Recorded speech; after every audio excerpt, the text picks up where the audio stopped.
അസ്സലാമു അലൈക്കും വറഹ്മത്തുള്ളാഹി വബറകാതുഹു. ബിസ്മില്ലാ അൽഹംദുലില്ലാഹി റബ്ബിൽ ആലമീൻ വൽ ആഖിബത്തു ലിൽ മുത്തഖീൻ വലാ ഉദ്വാന ഇല്ലാ അലൽ ളാലിമീൻ വസല്ലല്ലാഹു അലാ നബീന മുഹമ്മദിൻ വഅലാ ആലിഹി വസഹ്ബിഹി അജ്മഈൻ വമൻ തബിഅഹും ബിഇഹ്സാനിൻ ഇലാ യൗമിദ്ദീൻ. അമ്മാ ബഅദ്. അല്ലാഹുമ്മ റബ്ബി ഇശ്റഹ് ലി സദ്രി വയസ്സിർ ലി അംരി വഹ്ലുൽ ഉഖ്ദതം മിൻ ലിസാനി യഫ്ഖഹു ഖൗലി.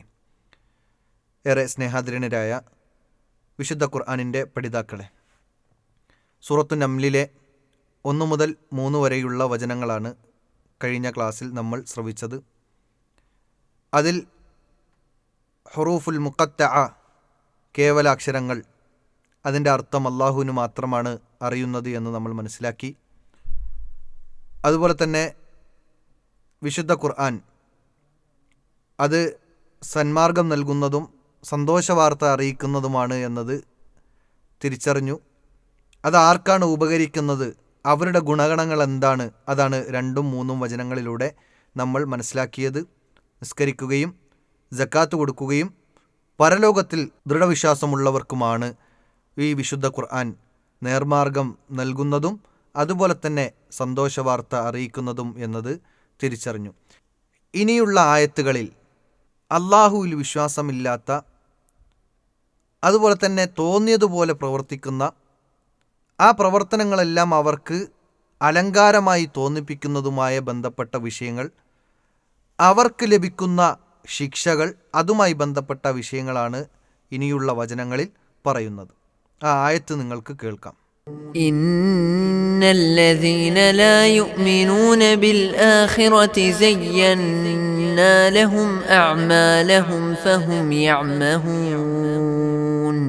ഇന്നല്ലദീന ലാ യുഅ്മിനൂന ബിൽ ആഖിറ, ഇവിടെ ഒന്നാമതായി എടുത്തു പറഞ്ഞത് പരലോകത്തിൽ വിശ്വാസമില്ലാത്തവരാണ് എന്നാണ്. നമ്മൾ നേരത്തെ വിശ്വാസികൾക്ക് ഉപകരിക്കുന്ന മുഅ്മിനീങ്ങൾ ആരാണ് എന്ന് പഠിച്ചപ്പോൾ അതിൽ പറഞ്ഞപ്പോൾ മൂന്നാമത് പറഞ്ഞത് പരലോകത്തിൽ ദൃഢവിശ്വാസമുള്ളവരാണ് എന്നാണ്. എന്നാൽ അവിശ്വാസികളെ, അവരെക്കുറിച്ച് പറഞ്ഞപ്പോൾ ഒന്നാമത് പറഞ്ഞത് പരലോകത്ത് വിശ്വാസമില്ലാത്തവർ എന്നാണ്. പരലോകത്ത് വിശ്വാസമില്ലെങ്കിൽ പിന്നെ തോന്നിയതുപോലെ ജീവിക്കാമല്ലോ.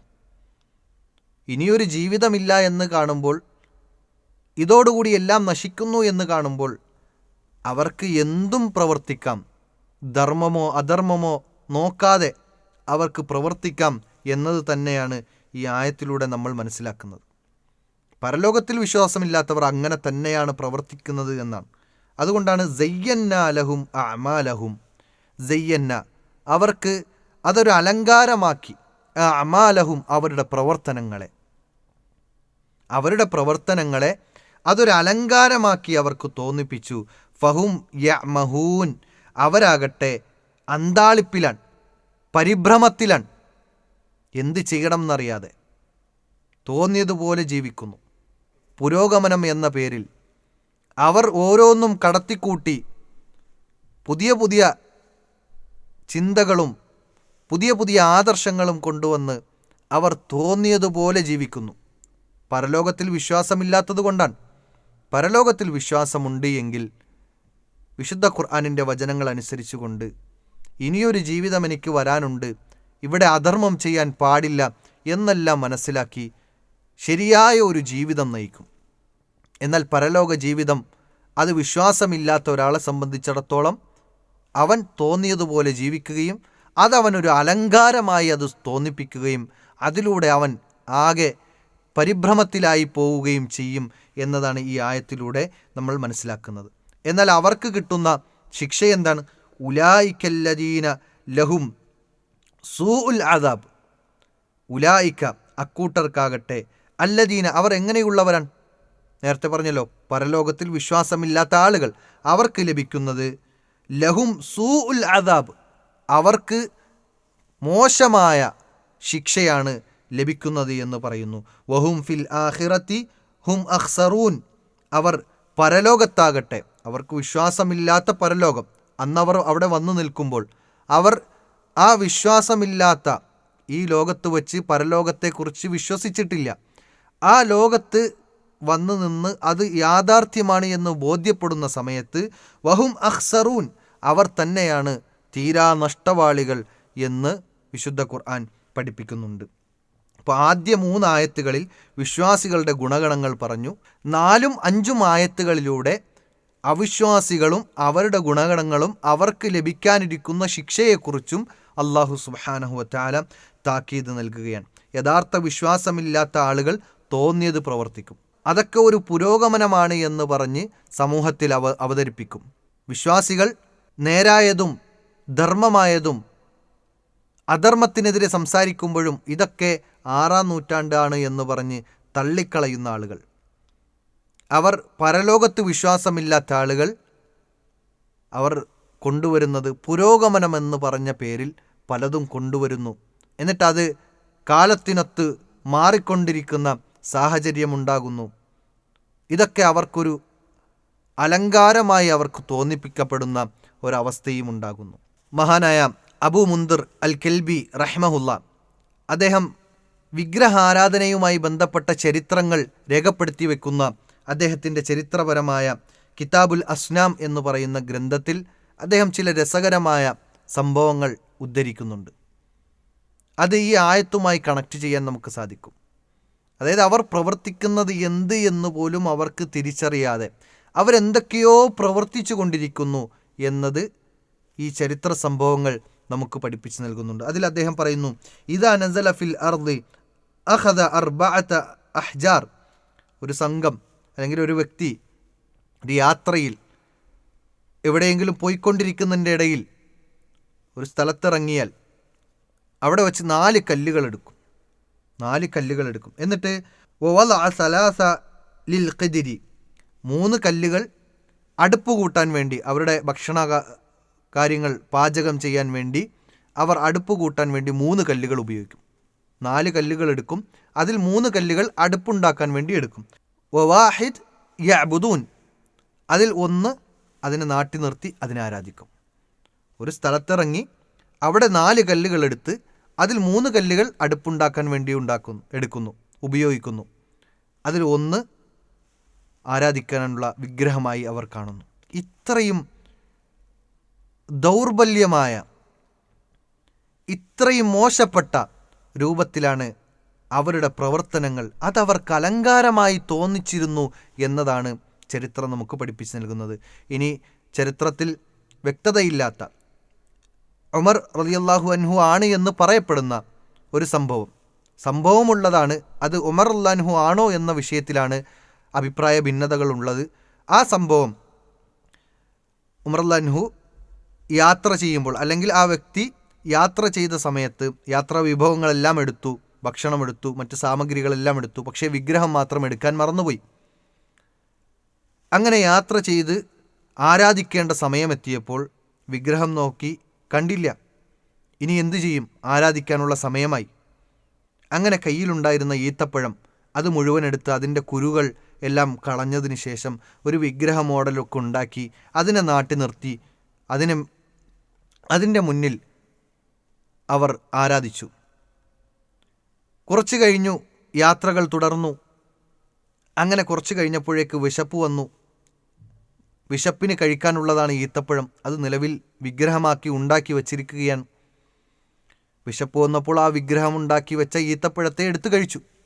ഇത്രയും ബുദ്ധിശൂന്യമായ രൂപത്തിലായിരുന്നു അവർ അവരുടെ ആരാധനാ മുറകൾ പോലും നടത്തിയിരുന്നത് എന്ന് ചരിത്രത്തിൽ രേഖപ്പെടുത്തി വച്ചിട്ടുണ്ട്. അതും അവർക്കത് അലങ്കാരമാക്കി തോന്നിപ്പിച്ചിരുന്നു എന്നാണ്. അതാണ് ഈ ആയത്തിൽ അല്ലാഹു സുബ്ഹാനഹു വതആല പറഞ്ഞത്, ഇന്നല്ലദീന ലാ യുഅ്മിനൂന ബിൽ ആഖിറ, പരലോകത്തിൽ വിശ്വാസമില്ലാത്തവർ, സയ്യന്നാ ലഹും അഅമാലഹും, അവരുടെ പ്രവർത്തനങ്ങളെ അവർക്ക് ഒരു അലങ്കാരമാക്കി തോന്നിപ്പിച്ചിരുന്നു എന്ന് വിശുദ്ധ ഖുർആൻ പറഞ്ഞു. ഫഹും യഅ്മഹൂൻ, അവർ എന്ത് ചെയ്യണമെന്നുള്ള പരിഭ്രമത്തിലാണ്, അന്താളിപ്പിലാണ്. അതുകൊണ്ടാണ് യാത്രയിൽ ആരാധിക്കാൻ വിഗ്രഹമില്ല, ഉള്ള ഈത്തപ്പഴം വെച്ച് വിഗ്രഹമുണ്ടാക്കി വിശന്നപ്പോൾ അത് തന്നെ എടുത്തു തിന്നു. അതാണ് അന്താളിപ്പിലാണ് എന്ന് വിശുദ്ധ ഖുർആൻ എടുത്തു പറഞ്ഞത്. അതുകൊണ്ടാണ് അവർ അന്താളിപ്പിലാണ്, ഫഹും യഅ്മഹൂൻ എന്ന് വിശുദ്ധ ഖുർആനിൽ അല്ലാഹു സുബ്ഹാനഹു വതആല എടുത്തു പറഞ്ഞത്. ഇനി അവർക്ക് വരാനിരിക്കുന്ന ശിക്ഷകളെക്കുറിച്ചാണ് അടുത്ത ആയത്തിൽ അല്ലാഹു സുബ്ഹാനഹു വതആല പരാമർശിക്കുന്നത്. ആ ആയത്ത് നിങ്ങൾക്ക് കേൾക്കാം. أولئك الذين لهم سوء العذاب وهم في الآخرة هم الأخسرون. ഉലായിക്ക അക്കൂട്ടർ, അല്ലദീന അവർ എങ്ങനെയുള്ളവരാണ്, ലഹും സൂഉൽ അദാബ് അവർക്ക് മോശപ്പെട്ട ഒരു ശിക്ഷയാണ് അവർക്കുള്ളത്. പരലോകത്ത് വിശ്വാസമില്ലാത്തവർ, അതുപോലെ തന്നെ തോന്നിയത് പ്രവർത്തിക്കുന്നവർ, അവർക്ക് കഠിനമായ ശിക്ഷ, മോശമായ ശിക്ഷ അവർക്കുണ്ട് എന്ന് വിശുദ്ധ ഖുർആൻ പറയുന്നുണ്ട്. വഹും ഫിൽ ആഖിറതി ഹും അഖ്സറൂൻ, അവർ പരലോകത്ത് അവർ തന്നെയാണ് നഷ്ടക്കാർ എന്ന് വിശുദ്ധ ഖുർആൻ സൂചിപ്പിക്കുന്നുണ്ട്. ലഹും സൂഉൽ അദാബ് എന്ന് പറയുമ്പോൾ അത് ദുനിയാവിലും അവർക്ക് ശിക്ഷയുണ്ട്, നാളെ പരലോകത്തും ശിക്ഷയുണ്ട്. മഹാനായ അമാനി മൗലവി റഹ്മഹുല്ല അദ്ദേഹത്തിൻ്റെ തഫ്സീറിൽ കൊടുത്തത്, അവർക്ക് ദുനിയാവിൽ മോശപ്പെട്ട ശിക്ഷ ലഭിക്കും, ദുനിയാവിൽ അവർ യുദ്ധത്തിൽ കൊല്ലപ്പെടും, അല്ലെങ്കിൽ ബന്ദികളായിക്കൊണ്ട് പിടിക്കപ്പെടും എന്നൊക്കെയുള്ള ശിക്ഷകൾ അവർക്ക് ലഭിക്കും എന്നത് ദുനിയാവിൽ വച്ച് ലഭിക്കുന്ന ശിക്ഷയായിക്കൊണ്ട് അമാനി മൗലവി റഹ്മഹുല്ല പരിചയപ്പെടുത്തുന്നുണ്ട്. അതുപോലെ തന്നെ വഹും ഫിൽ ആഖിറതി ഹും അഖ്സറൂൻ, അവർ പരലോകത്താകട്ടെ തീരാ നഷ്ടക്കാരാണ് എന്ന് പറയുമ്പോൾ ഏറ്റവും വലിയ നഷ്ടം സംഭവിക്കാനുള്ളത് പരലോകത്താണ്. ഒരാൾക്ക് നരകം ലഭിക്കുക എന്നതാണ് ഏറ്റവും വലിയ നഷ്ടം. ഫമൻ സുഹ്സിഹ അനിന്നാർ വ ഉദ്ഖിലൽ ജന്നത ഫഖദ് ഫാസ്, ഏറ്റവും വലിയ വിജയമെന്നുള്ളത് നരകത്തിൽ നിന്ന് രക്ഷപ്പെട്ട് സ്വർഗത്തിലേക്ക് പ്രവേശിക്കുക എന്നതാണ്. എന്നാൽ ആ നരകം, അതിലേക്ക് പ്രവേശിക്കേണ്ടി വന്നു കഴിഞ്ഞാൽ കത്തിജ്വലിക്കുന്ന നരകമാണ്, തലയോട്ടിയെ ഉരിച്ചു കളയുന്ന നരകമാണ്. ആ നരകത്തിലെങ്ങാനും ഇട്ടുകഴിഞ്ഞാൽ അള്ളാഹു നമ്മെ അത്തരം നരകശിക്ഷയിൽ നിന്ന് കാത്തു രക്ഷിക്കുമാറാകട്ടെ. ആ നരകത്തിലേക്ക് പ്രവേശിക്കേണ്ടി വന്നാൽ അവർ ഏറ്റവും വലിയ നഷ്ടക്കാരാണ്. അതാണ് ഈ ആയത്തിലൂടെ പറഞ്ഞത്, വഹും അഖ്സറൂൻ, തീരാ നഷ്ടത്തിലാണ് അവർ ഉള്ളത്. പരലോകത്തിൽ വിശ്വാസമില്ലാത്തവർ, തോന്നിയത് പ്രവർത്തിക്കുന്നവർ, ഇഷ്ടമുള്ള രൂപത്തിൽ അവർ ആരാധനാ മുറകൾ നടത്തിക്കൊണ്ടുവരുന്നവർ, ഇവരൊക്കെയും നാളെ പരലോകത്ത് തീരാ നഷ്ടത്തിലുള്ളവരാണ് എന്നതാണ് അല്ലാഹു സുബ്ഹാനഹു വ തആല പഠിപ്പിക്കുന്നത്. നാളെ പരലോകത്ത് ആളുകൾ 3 രൂപത്തിലായിരിക്കും. അതിൽ ഒന്ന് റാബിഹൂൻ, സന്തോഷം ലഭിച്ച, ലാഭം കൊയ്ത ആളുകൾ. റാബിഹൂൻ എന്ന് പറഞ്ഞാൽ ലാഭം കൊയ്ത ആളുകൾ. രണ്ടാമത്തത് ഖാസിറൂൻ, നഷ്ടക്കാരാണ്, പക്ഷേ അവർക്ക് പിന്നീട് കുറച്ച് കഴിഞ്ഞാൽ ലാഭമുണ്ടാകും. അതായത് അവർ ചെയ്ത ചെയ്തികൾ കാരണം നരകത്തിലേക്ക് പോകേണ്ടി വന്നു, എന്നിട്ട് നരകത്തിൻ്റെ ശിക്ഷാ കാലാവധി കഴിഞ്ഞതിന് ശേഷം സ്വർഗത്തിലേക്ക് പ്രവേശിക്കുന്ന ആളുകൾ, അവർ ഖാസിരീങ്ങളാണ്. ഇനി മൂന്നാമത്തെ വിഭാഗമാണ് അഖ്സറൂൻ, അവർ തീരാ വമ്പിച്ച നഷ്ടത്തിൻ്റെ ആളുകളാണ്, അവർ ഒരിക്കലും സ്വർഗത്തിലേക്ക് പ്രവേശിക്കുകയില്ല. എന്നാൽ അല്ലാഹു സുബ്ഹാനഹു തആല ഈ 5-ാമത്തെ ആയത്തിലൂടെ പരലോകത്തിൽ വിശ്വാസമില്ലാത്ത, തോന്നിയത് പ്രവർത്തിക്കുന്ന ആളുകളെക്കുറിച്ച് പറഞ്ഞപ്പോൾ വഹും അഖ്സറൂൻ, അവർ തീരാ നഷ്ടത്തിലാണ്, വമ്പിച്ച നഷ്ടത്തിലാണ് എന്നാണ് അല്ലാഹു സുബ്ഹാനഹു തആല പഠിപ്പിക്കുന്നത്. ലാ ഹല്ല ലഹു ഫിൽ ആഖിറ, അവർക്ക് പരലോകത്തിൽ യാതൊരു സ്ഥാനവും ഉണ്ടാവുകയില്ല. അങ്ങനെ തീരാ നഷ്ടത്തിൻ്റെ ആളുകളാണ് ഈ പരലോകത്തിൽ വിശ്വാസമില്ലാത്ത, തോന്നിയതുപോലെ ജീവിക്കുന്ന, തോന്നിയതുപോലെ ആരാധന മുറകൾ നടത്തുന്ന ആളുകൾ തീരാ നഷ്ടത്തിലാണ് എന്ന് വിശുദ്ധ ഖുർആൻ പഠിപ്പിക്കുന്നുണ്ട്. അതുകൊണ്ട് പരലോകത്തിൽ ദൃഢമായ വിശ്വാസം നമുക്കുണ്ടാകണം. നിസ്കാരവും നോമ്പും സക്കാത്തും ഇതെല്ലാം കൃത്യമായി നിർവഹിക്കണം. പരലോകത്തിൽ ദൃഢമായ വിശ്വാസമുണ്ടാകണം. അള്ളാഹുവും പ്രവാചകനും പഠിപ്പിച്ച മാർഗത്തിൽ ആരാധനാ മുറകൾ ചെയ്യുവാൻ, നമ്മുടെ മറ്റു കാര്യങ്ങൾ പ്രവർത്തിക്കുവാൻ, ഇതെല്ലാം റസൂലുള്ളാഹി സ്വല്ലല്ലാഹു അലൈഹി വസല്ലമ ബാത്റൂമിൽ ഇരിക്കുന്നത് മുതൽ, കിടന്നുറങ്ങുന്നത് മുതൽ, എഴുന്നേറ്റ് അന്നത്തെ ദിവസങ്ങൾ പ്രവർത്തിക്കേണ്ട എല്ലാ കാര്യങ്ങളും പ്രവാചകൻ സല്ലല്ലാഹു അലൈഹി വസല്ലമ നമുക്ക് പഠിപ്പിച്ചു തന്നിട്ടുണ്ട്. അതുകൊണ്ട് നമുക്ക് തോന്നിവാസിയായി ജീവിക്കാൻ നമുക്ക് കഴിയില്ല എന്നുള്ളതാണ്. സ്വർഗം ലഭിക്കണമെങ്കിൽ, വിശുദ്ധ ഖുർആനിൻ്റെ സന്തോഷവാർത്ത നമുക്ക് ഏറ്റുവാങ്ങാൻ സാധിക്കണമെങ്കിൽ, വിശുദ്ധ ഖുർആൻ പറഞ്ഞത്, തിരുവചനങ്ങൾ പറഞ്ഞതനുസരിച്ച് ജീവിച്ചാൽ മാത്രമേ സാധിക്കുകയുള്ളൂ. ഇല്ലെങ്കിൽ അത് വലിയ നഷ്ടത്തിലാണ് എന്നതാണ് വിശുദ്ധ ഖുർആനിലൂടെ നമുക്ക് അല്ലാഹു സുബ്ഹാനഹു വ തആല പഠിപ്പിക്കുന്നത്. ഇനി 6-ാമത്തെ ആയത്ത് നമുക്ക് ശ്രവിക്കാം. وإنك لتلقى القرآن من لدن حكيم عليم. ഇന്നക എന്ന് പറഞ്ഞാൽ തീർച്ചയായും താങ്കൾക്ക്. ഇവിടെ ക എന്നുള്ളത് നബിയാണ്. താങ്കൾ എന്ന് പറഞ്ഞാൽ അവിടെ നബിയാണ് ഉദ്ദേശിക്കുന്നത്, മുഹമ്മദ് നബി സല്ലല്ലാഹു അലൈഹി വസല്ലം. വ ഇന്നക നബിയെ തീർച്ചയായും താങ്കൾ, ലതുലഖ താങ്കൾക്ക് നൽകപ്പെട്ടിരിക്കുന്നു, താങ്കൾ ഏറ്റുവാങ്ങിയിരിക്കുന്നു, അൽ ഖുർആന ഖുർആനിനെ, വിശുദ്ധ ഖുർആനിനെ ഏറ്റുവാങ്ങിയിരിക്കുന്നു, മിൻ ലദുൻ ഹക്കീമിൻ അലീം, ഹക്കീമായ അലീമായ അള്ളാഹുവിൽ നിന്നാണ് താങ്കൾ ഈ ഖുർആനിനെ ഏറ്റുവാങ്ങിയിരിക്കുന്നത് എന്ന് വിശുദ്ധ ഖുർആനിലൂടെ പറയുമ്പോൾ ആദ്യത്തെ 3 ആയത്തുകൾ വിശുദ്ധ ഖുർആനും ആ വിശുദ്ധ ഖുർആൻ സ്വീകരിച്ച ആളുകൾക്കുള്ള ഗുണഗണങ്ങളും അത് സന്തോഷവാർത്ത അറിയിക്കുന്ന ആളുകളെക്കുറിച്ചും പ്രതിപാദിച്ചു. ശേഷമുള്ള 4-5 ആയത്തുകൾ ആ വിശുദ്ധ ഖുർആൻ അംഗീകരിക്കാത്ത ആളുകൾ, തോന്നിവാസികളായി ജീവിക്കുന്ന ആളുകൾ, പരലോകത്തിൽ വിശ്വാസമില്ലാത്ത ആളുകൾ, അവരുടെ ദുനിയാവിലെയും പരലോകത്തിൻ്റെയും അവസ്ഥകൾ വിശദീകരിച്ചു. എന്നിട്ട് അല്ലാഹു സുബ്ഹാനഹു വ തആല ഈ വിശുദ്ധ ഖുർആൻ ആരിൽ നിന്നാണ് വന്നത് എന്ന് പഠിപ്പിക്കുകയാണ്. ഹക്കീമും അലീമുമായ, അതായത് എല്ലാ വിഷയത്തിലും ഹിക്മത്തുടയവനായ, അതുപോലെ തന്നെ എല്ലാ വിഷയങ്ങളും മുൻകൂട്ടി അറിഞ്ഞവനായ അല്ലാഹു സുബ്ഹാനഹു വ തആല അവൻ്റെ പക്കൽ നിന്നാണ് ഈ വിശുദ്ധ ഖുർആൻ വന്നിട്ടുള്ളത്, അതാണ് നിങ്ങൾ ഏറ്റെടുത്തിട്ടുള്ളത് എന്ന് നബിയോട് പറയുകയാണ്. എല്ലാം അറിയുന്ന സർവജ്ഞാനിയായ അല്ലാഹു ഈ വിശുദ്ധ ഖുർആനിനെ നബിക്ക് നൽകിയിട്ടുണ്ട്. ആ നബിയിലൂടെയാണ് ഈ ലോകം അത് വായിച്ച് കേൾക്കുന്നത്.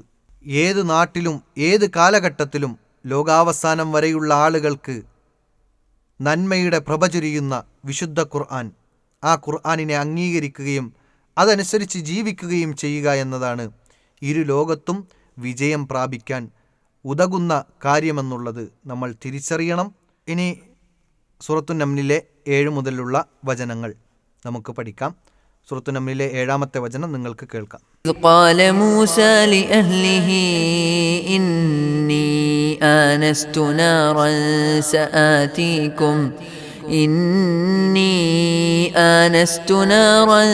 سآتيكم منها بخبر أو آتيكم بشهاب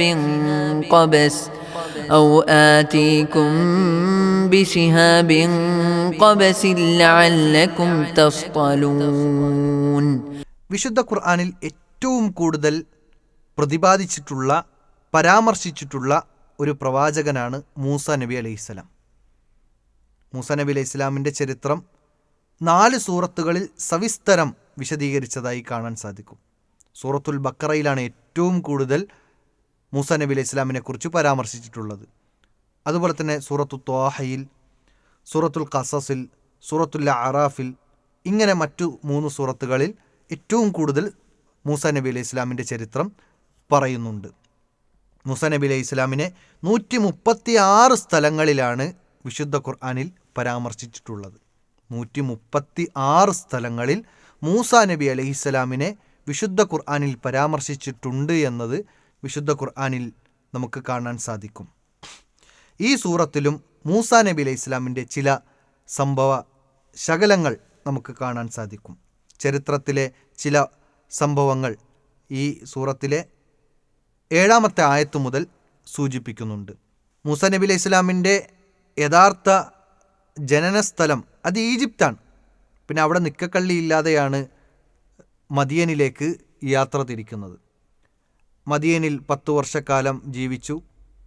അവിടെ നിന്ന് ഭാര്യയും തൻ്റെ കുടുംബവുമായിക്കൊണ്ട് മൂസ നബി അലൈഹി സ്വലാം തിരിച്ച് തൻ്റെ നാടായ മദിയനിൽ നിന്ന് ഈജിപ്തിലേക്ക് യാത്ര തിരിക്കുന്നുണ്ട്. അങ്ങനെ യാത്ര തിരിച്ച് കുറച്ച് ദൂരം പിന്നിട്ടു. രാത്രിയായി, കയ്യിൽ വിളക്കില്ല. അന്ന് സ്ട്രീറ്റ് ലൈറ്റ് ഇല്ലാത്ത കാലഘട്ടമാണ്. ഫോണില്ല, ടോർച്ചില്ല, ഒരു വിളക്കുമാടം പോലും ഇല്ലാത്ത ഒരവസ്ഥയിൽ അവർ വഴിതെറ്റി. രാത്രിയാണ്, കൊടും തണുപ്പുള്ള സമയവുമാണ്. തണുപ്പ് അതിശക്തമായി അടിച്ചു വീശുന്ന കാറ്റും ഉണ്ടായ ഒരു സമയം. ഈജിപ്തിലേക്കുള്ള വഴി തെറ്റി, രാത്രിയായതുകൊണ്ട് തന്നെ മാനുഷികമായ ഒരു സംഭവമാണ് വഴി തെറ്റുക എന്നത്. മൂസാ നബി അലൈഹി ഇസ്ലാം ആയതുകൊണ്ട്, മുഅ്ജിസത്ത് അവരിൽ പ്രകടമായതുകൊണ്ട് അവർക്ക് അമാനുഷികമായ കഴിവുകളുണ്ട് എന്നും അവർക്ക് അഭൗതികമായ മാർഗത്തിലൂടെ കാര്യങ്ങൾ മനസ്സിലാക്കാൻ സാധിക്കുമെന്നുള്ള അന്ധമായ വിശ്വാസം അത് തെറ്റാണ് എന്ന് ഇവിടെ നമുക്ക് ബോധ്യപ്പെടും. മൂസാ നബി അലൈഹി ഇസ്ലാമും അതുപോലെ തന്നെ ഭാര്യയുമായി കൊണ്ട് മദിയനിൽ നിന്ന് ഈജിപ്തിലേക്ക് പോകുന്ന വഴിമധ്യേ രാത്രിയായി, കൊടും തണുപ്പാണ്, ഇരുട്ടാണ്. അവർക്ക് വഴിതെറ്റി ഒരു സ്ഥലത്ത് നിന്നു. ആ സ്ഥലം തൂരി സീന പർവ്വതത്തിൻ്റെ ഓരത്താണ് അവർ നിൽക്കുന്നത്. അങ്ങനെ അവർ ഇനി എന്തു ചെയ്യും എന്ന ആശങ്കയിൽ നിൽക്കുന്ന സമയത്താണ് അങ്ങ് വിദൂരത്ത് ഒരു തീനാളം കാണുന്നത്. അതാണ് ഈ ആയത്തിലൂടെ അല്ലാഹു സുബ്ഹാനഹു വതആല ആ വിഷയങ്ങൾ പ്രതിപാദിക്കുകയാണ്. ഇദ് ഖാല മൂസ, ആ തീനാളം കണ്ട സമയത്ത് മൂസാ നബി അലൈഹി സ്വലാം തൻ്റെ കുടുംബത്തോട് പറയാൻ, ലി അഹ്ലിഹി, തൻ്റെ ഭാര്യയോട് കുടുംബത്തോട് പറയുകയാണ്, ഇന്നി ആനസ്തു നാറ, ഞാൻ തീർച്ചയായും ഒരു തീനാളം കണ്ടിട്ടുണ്ട്, സആതീക്കും, ഞാൻ നിങ്ങളിലേക്ക് അത് കൊണ്ടുവരാം, മിൻഹ ബിഖബരിൻ, അതിൽ നിന്ന് ചില വാർത്തകൾ, ഔ ആതീക്കും ബിഷിഹാബിൻ ഖബസിൻ, അല്ലെങ്കിൽ അതിൽ നിന്ന് കൊളുത്തിയെടുത്ത തീപ്പന്തം അത് നിങ്ങൾക്ക് കൊണ്ടുവരാം, ലഅല്ലക്കും തസ്തലൂൻ, ആ തണുപ്പിൽ നിന്ന് നിങ്ങൾക്ക് മോചനം ലഭിക്കും എന്ന് മൂസാ നബി അലൈഹി സ്വലാം പറഞ്ഞുകൊണ്ടാണ് അവിടെ നിന്ന് ആ തീനാളത്തിൻ്റെ അടുക്കലേക്ക് പോകുന്നത്. ഇവിടെ ഒരുപാട് ഗുണപാഠങ്ങൾ നമുക്ക് ഈ ആയത്തിലൂടെ മനസ്സിലാക്കാൻ സാധിക്കും. ഒന്നാമത്തത്, മൂസാ നബി അലൈഹി സ്വലാം ശങ്കിച്ചു നിന്നപ്പോൾ ദൂരെ കണ്ട ഒരു തീ, ആ തീ കണ്ട ഉടനെ തൻ്റെ കുടുംബത്തിന് ആശ്വാസം നൽകുകയാണ്, ആശ്വാസത്തിൻ്റെ വാക്കുകൾ നൽകുന്നു. അതുപോലെ തന്നെ അവിടെ നിന്ന് ഭാര്യയെ അവിടെ നിർത്തി ആ തീയുടെ അടുത്തേക്ക് പോകുമ്പോൾ ചില വാർത്തകൾ പറഞ്ഞുകൊണ്ടാണ് പോകുന്നത്, ആശ്വാസത്തിൻ്റെ വാക്കുകൾ. ഞാനവിടെ തീ കണ്ടിട്ടുണ്ട്, ഞാൻ അവിടെ പോയി ആ തീ എടുത്തു വരാം. അതോടൊപ്പം അവിടെ തീ വെറുതെ കാണൂലല്ലോ, വെറുതെ ഒരു തീ ഉണ്ടാവുകയില്ല. അത് ഉണ്ടാക്കാൻ, തീ കത്തിക്കാൻ അതിൻ്റെ പിന്നിൽ പ്രവർത്തിച്ച ആളുകൾ അതിൻ്റെ ചുറ്റുപാടും ഉണ്ടായേക്കാം. അതുകൊണ്ട് ഞാൻ അവിടെ പോയി അന്വേഷിക്കാം, നമുക്ക് വഴി അറിയാൻ സാധിക്കും. വഴിതെറ്റി നിൽക്കുകയാണല്ലോ, ആ തീ കത്തിച്ച ആളുകൾ അതിൻ്റെ പരിസരത്തുണ്ടാകും, നമുക്ക് അവരോട് ചോദിച്ചിട്ട് കൃത്യമായ വഴി നമുക്കറിയാം. അതുപോലെ തന്നെ തണുത്തു വറച്ച് നിൽക്കുകയാണല്ലോ, കുറച്ച് തീ കിട്ടിയാൽ അവർക്ക് ആശ്വാസമാണ്. അതിൽ നിന്ന് അല്പം ചൂടേറ്റുകൊണ്ട് തൻ്റെ ശരീരത്തിൻ്റെ തണുപ്പുകൾ അത് അകറ്റാൻ പറ്റും. ഇങ്ങനെ ചില വാർത്തകൾ പറഞ്ഞ് ആശ്വസിപ്പിച്ചുകൊണ്ടാണ് മഹാനായ മൂസാ നബി അലൈഹി സ്വലാം തൻ്റെ കുടുംബത്തിൽ നിന്ന് ആ തീയിൻ്റെ അടുക്കലേക്ക് പോകുന്നത്. ഇതിൽ വലിയ പാഠങ്ങളുണ്ട്. നമ്മളേതെങ്കിലും ഒരു സ്ഥലത്ത് പോയിട്ട് നമ്മുടെ ഭാര്യമാരെ, കുടുംബത്തിനെ നിർത്തി വേറെ ഏതെങ്കിലും ഭാഗത്തേക്ക് പോവുകയാണെങ്കിൽ കൃത്യമായി കാര്യങ്ങൾ പറഞ്ഞു കൊടുത്ത്, ഞാൻ ഇന്ന സ്ഥലത്തേക്കാണ് പോകുന്നത്, ഇന്ന ആവശ്യത്തിനാണ് പോകുന്നത് എന്ന ഒരു വാർത്ത അവർക്ക് അറിയിച്ചതിന് ശേഷം മാത്രമായിരിക്കണം പോകേണ്ടത് എന്ന ഒരു ഗുണപാഠം ഈ ഒരു ചരിത്രത്തിൽ നമുക്ക് കാണാൻ സാധിക്കും. ഇനി ആയത്തിൻ്റെ അർത്ഥശകലങ്ങൾ നമുക്കൊന്ന് വിശദീകരിക്കാം. ഇത് കാല എന്ന് പറഞ്ഞാൽ പറഞ്ഞ സന്ദർഭം മൂസാ നബി അലൈഹി സ്വലാം പറഞ്ഞ സന്ദർഭം ആരോട്? ലി അഹ്ലിഹി, തൻ്റെ കുടുംബത്തിനോട്. ഇന്നി, തീർച്ചയായും ഞാൻ, ആനസ്തു, കണ്ടിരിക്കുന്നു, നാറൻ, ഒരു തീ കണ്ടിരിക്കുകയാണ്, ആതീക്കും, ഞാൻ നിങ്ങളുടെ അടുക്കലേക്ക് വരും, ആതീക്കും, തീർച്ചയായും ഞാൻ നിങ്ങളുടെ അടുക്കലേക്ക് തിരിച്ചു മടങ്ങി വരും, മിൻഹ, അതിൽ നിന്ന്, ബിഖബരിൻ, ഒരു വാർത്തയുമായി കൊണ്ട്, ഔ ആതീക്കും, അല്ലെങ്കിൽ ഞാൻ നിങ്ങളുടെ അടുക്കൽ വരും, ബിഷിഹാബിൻ, ഒരു തീപ്പന്തവുമായി കൊണ്ട്, കബസ് എന്ന് പറഞ്ഞാൽ കൊളുത്തിയെടുത്തത്, ഒരു തീയിൽ നിന്ന് പകർത്തിയെടുത്ത തീ, അതിനെയാണ് കബസ് എന്ന് പറയുക. അപ്പോൾ പകർത്തിയെടുത്ത തീപ്പന്തവുമായി കൊണ്ട്, തീനാളവുമായി കൊണ്ട് ഞാൻ നിങ്ങളുടെ അടുക്കലേക്ക് വരും, ലഅല്ലക്കും തസ്തലൂൻ, നിങ്ങൾ ആ ഒരു തീപ്പന്തം കൊണ്ടുവരുന്നതിലൂടെ, പകർത്തിയെടുത്ത ആ തീപ്പന്തം ഞാൻ കൊണ്ടുവരുന്നതിലൂടെ നിങ്ങൾക്ക് തണുപ്പിൽ നിന്ന് ഒരു മോചനം ലഭിച്ചേക്കാം എന്ന് പറയുന്നുണ്ട്. അപ്പോൾ ഈ ആയത്ത് നമുക്ക് പഠിപ്പിച്ച് നൽകുന്ന മറ്റു ചില ഗുണപാഠങ്ങൾ കൂടി മനസ്സിലാക്കാം. അതായത് തീ ഒരിക്കലും വെറുതെ ഉണ്ടാവുകയില്ല എന്നുള്ളത് ഒരു യാഥാർത്ഥ്യമാണ്. ആ തീ കത്തിക്കാൻ അതിൻ്റെ പിന്നിൽ പ്രവർത്തിച്ച ആളുകൾ അവിടെ ഉണ്ടാകാം. അവർ വഴിതെറ്റി നിൽക്കുകയാണ്. അതുപോലെ തന്നെ ശക്തമായ തണുപ്പുമാണ്. രണ്ട് പ്രയാസങ്ങളാണ് അവർക്ക് മുമ്പിലുള്ളത്. ഒന്ന് കൃത്യമായി വഴിയറിയണം, ചോദിക്കാൻ ആരുമില്ല.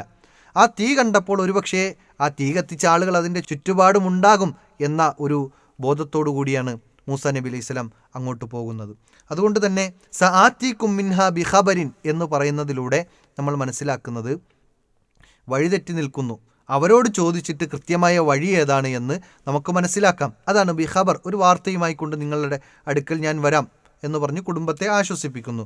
അതുപോലെ തന്നെ തണുപ്പാണല്ലോ, ആ തണുപ്പിൽ നിന്ന് മോചനം ലഭിക്കാൻ ഔ ആതീകും ബിശിഹാബിൻ ഖബസിൻ, ഒരു കൊളുത്തിയെടുത്ത തീപ്പന്തവുമായി കൊണ്ട് നിങ്ങളുടെ അടുക്കലേക്ക് ഞാൻ വരാം എന്ന് പറയുന്നതിലൂടെ ആ തണുപ്പിൽ നിന്നുള്ള ഒരു മോചനം ലഭിക്കാനും അതൊരു കാരണമാണ് എന്ന് പറഞ്ഞ് ആശ്വസിപ്പിച്ചുകൊണ്ട് ആണ് മഹാനായ മൂസാ നബി അലൈഹി സ്വലാം ആ കുടുംബത്തിനെ അവിടെയാക്കി തൂരിസീന പർവ്വതത്തിൻ്റെ മുകളിലേക്ക് ആ തീ കണ്ട ആ ഒരു വെളിച്ചം കണ്ട ഭാഗത്തേക്ക് അവിടെ പോകുന്നത്. അപ്പോൾ ഇതിലൂടെ മൂസാ നബി അലൈഹി സ്വലാം ഒരു നല്ല ഭർത്താവ് എന്ന ഒരു ഗുണഗണം കൂടി പഠിക്കുക, മനസ്സിലാക്കുക എന്നതാണ് ഈ ആയത്തിലുള്ളത്. ഇനി തൂരിസീന പർവ്വതത്തിൽ ആ വെളിച്ചം കണ്ട ഭാഗത്തേക്ക് പോകുന്നു. ചരിത്രത്തിൽ മൂസാ നബി അലൈഹി സ്വലാമിന് വഹി ലഭിച്ചത് ആ തൂരിസീന പർവ്വതത്തിൽ നിന്നാണ്. വഹിയുടെ ആരംഭമാണ് ശരിക്ക് ആ ഒരു വെളിച്ചം കണ്ടത് എന്നത് ചരിത്രത്തിൽ രേഖപ്പെടുത്തുന്നു. അവിടെ എന്താണ് സംഭവിച്ചത് എന്ന് അടുത്ത ആയത്തിൽ അല്ലാഹു സുബ്ഹാനഹു തആല എടുത്തു പറയുന്നുണ്ട്. നമുക്ക് ആ ആയത്ത് ശ്രവിക്കാം.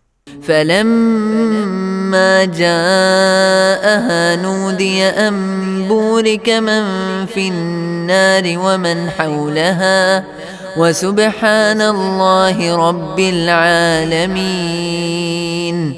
ഫലമ്മാ ജാഅഹ, ആ തീനാളത്തിൻ്റെ അടുക്കലേക്ക് മൂസാ നബി അലൈഹിസ്സലാം വന്ന സന്ദർഭത്തിൽ വന്നപ്പോൾ നൂദിയ വിളിക്കപ്പെട്ടു, അംബൂരിക അനുഗ്രഹീതമായിരിക്കുന്നു എന്ന് പറഞ്ഞുകൊണ്ട്, അനുഗ്രഹീതനായിരിക്കുന്നു, ബൂരിക അനുഗ്രഹീതമായിരിക്കുന്നു.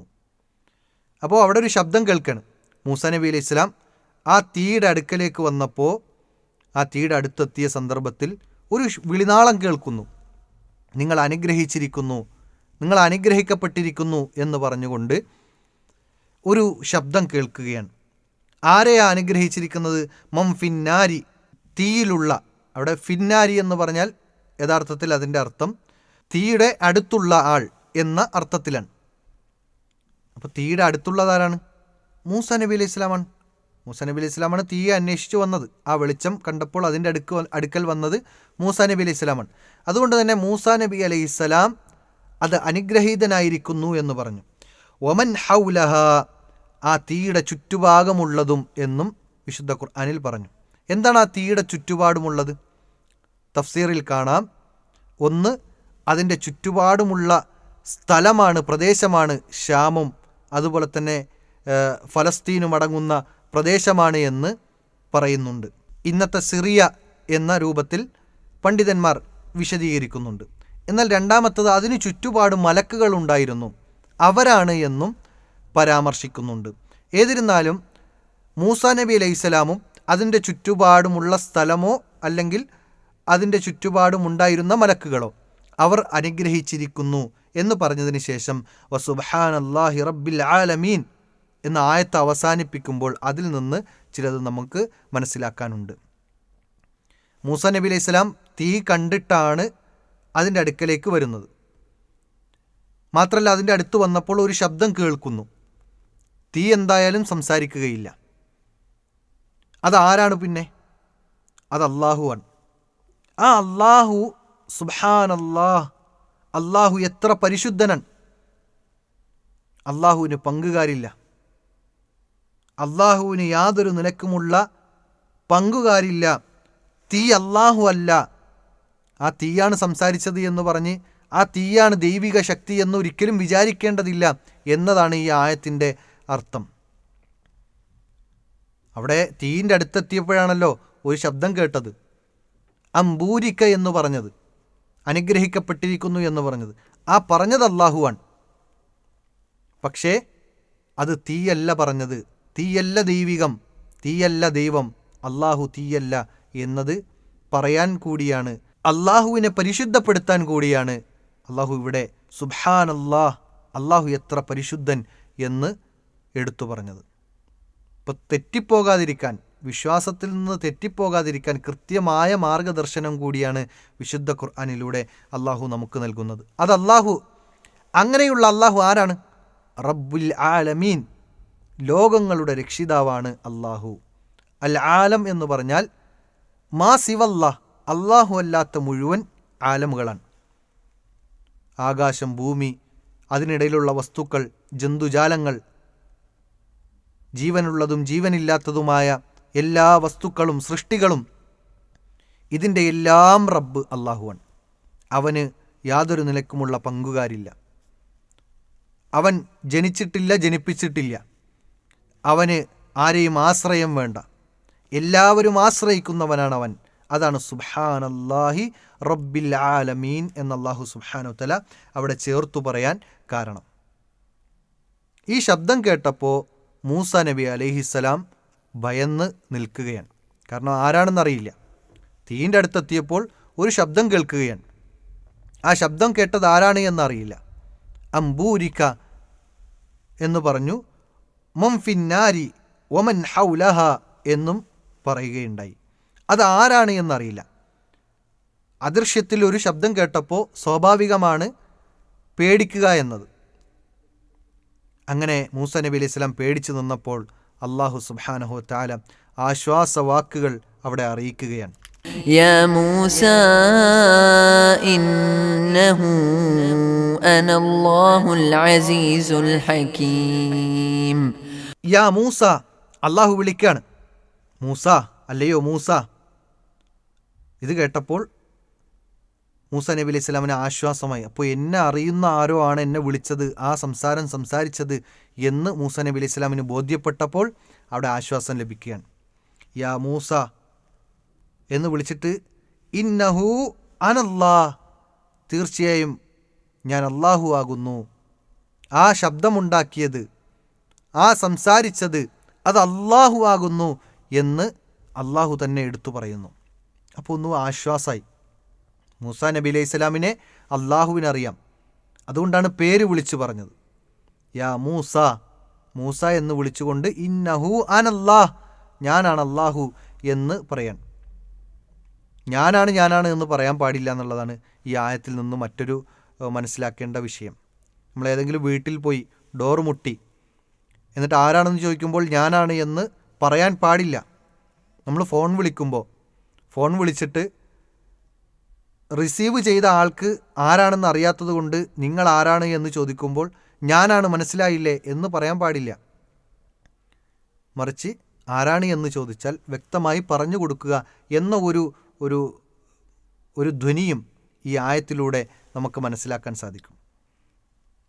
മൂസ നബി അലൈഹി സ്വലാം ആശങ്കയിലാണ്, ആരാണിത് എന്ന്. അല്ലാഹു സുബ്ഹാനഹു വ തആല വ്യക്തമാക്കി കൊടുത്തു, ഇന്നഹു അനല്ലാഹ്, ഞാൻ അല്ലാഹുവാണ് എന്ന് അല്ലാഹു സുബ്ഹാനഹു വ തആല വ്യക്തമാക്കി കൊടുക്കുകയാണ്.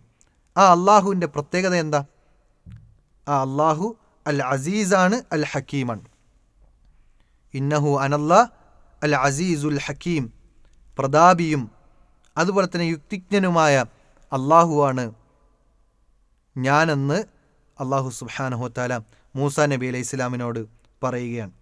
അപ്പോൾ ആ ശബ്ദം വെറുതെ ഉണ്ടായതല്ല, ആരെങ്കിലും പേടിപ്പിക്കാൻ വേണ്ടി ഉണ്ടാക്കിയതല്ല, മറിച്ച് ആശ്വാസത്തിൻ്റെ വാക്കുകളായിക്കൊണ്ട് അല്ലാഹു സുബ്ഹാനഹു വ തആല അവിടെ മൂസ നബി അലൈഹി സ്വലാമിനെ വിളിച്ചതാണ്. അൽ അസീസ് എന്ന് പറഞ്ഞാൽ പണ്ഡിതന്മാർ പറയുന്നു, അൽ ഖവിയു അല്ലദി ലാ യുഗ്ലബു ബൽ ഹുവൽ ഗാലിബു. അള്ളാഹുവിനെ അതിജയിക്കാൻ ആരും ഉണ്ടാവുകയില്ല, പക്ഷേ അള്ളാഹു എല്ലാത്തിനെയും അതിജയിക്കുന്ന ശക്തനാണ് അൽ അസീസ്, പ്രതാപിയായിട്ടുള്ളവൻ എന്ന് പണ്ഡിതന്മാർ വിശദീകരിക്കുന്നുണ്ട്. അതുകൊണ്ട് തന്നെ അല്ലാഹു സുബ്ഹാനഹു വ തആല യുക്തിയുള്ളവനാണ്, യുക്തിജ്ഞനാണ്, അതുപോലെ തന്നെ അസീസാണ്, അതായത് പ്രതാപിയാണ്. ആ പ്രതാപിയായ അള്ളാഹുവാണ് അവിടെ ശബ്ദമുണ്ടാക്കിയിട്ടുള്ളത്. മൂസ നബി അലൈഹി സ്വലാം അനുഗ്രഹീതനായിരിക്കുന്നു എന്ന സന്തോഷവാർത്ത അറിയിച്ചിട്ടുള്ളതും വഹിയുടെ ആരംഭം കുറിച്ചതും ആ തൂരിസീന പർവ്വതത്തിൽ നിന്നാണ് എന്നത് നമ്മൾ മനസ്സിലാക്കി. ഇൻഷാ അല്ലാഹ് ഇനിയുള്ള വചനങ്ങൾ അടുത്ത ക്ലാസ്സുകളിൽ നമുക്ക് ശ്രവിക്കാം. കൂടുതൽ പഠിക്കാൻ, മനസ്സിലാക്കാൻ അള്ളാഹു നമുക്കേവർക്കും തൗഫീഖ് നൽകി അനുഗ്രഹിക്കുമാറാകട്ടെ. വ ആഖിറു ദഅ്വാന അനിൽ ഹംദുലില്ലാഹി റബ്ബിൽ ആലമീൻ. അസ്സലാമു അലൈക്കും വറഹ്മത്തുള്ളാഹി വബറകാതുഹു.